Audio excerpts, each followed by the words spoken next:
Awards. Artista em palco do ano. Die. Fatou Diakité. Nelson Freitas.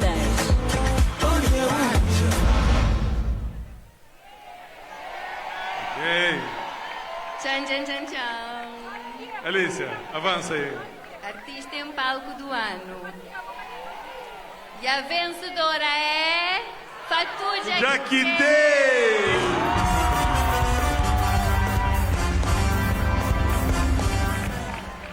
Este é o segundo troféu da noite para Fatou Diakité, que foi assim reconhecida pelo público e pela Academia como artista em palco do ano.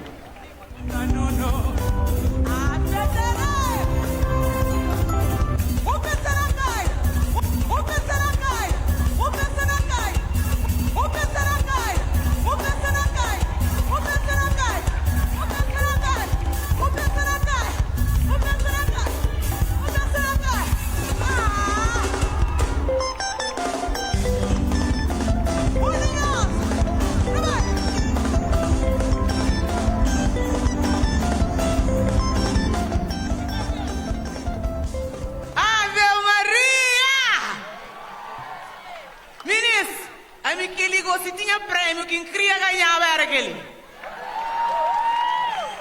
Eu acho que eu mereço. A minha quem está falando, a hora que está fazendo música, está pensando na palco. Para morrer, está sentindo palco em lugar, é o lugar que está por duspi, que está por ser Fatou Diakité. E que tem a melhor forma de nos mostrar nossa autenticidade, a hora que nós artistas, que é um palco. Então, agradece a Deus, para morrer Deus, quem é best friend, meu melhor amigo, ele que está junto comigo, que sabe de tudo. Depois, eu agradeço a minha família, meu marido, quem é braço direito, esquerdo, meu suporte, e ele também sabe naquela categoria, ele merece ganhar.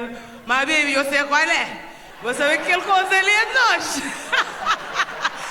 Agradeço para Mori e onde que vai a tina chiga é para Mori nunca fica calado, não fala para vozes silenciado, para meninas que estão sofrendo abuso no mundo inteiro, para meninas que estão casadas forçadamente, que quer viver, que quer ser suma borboleta.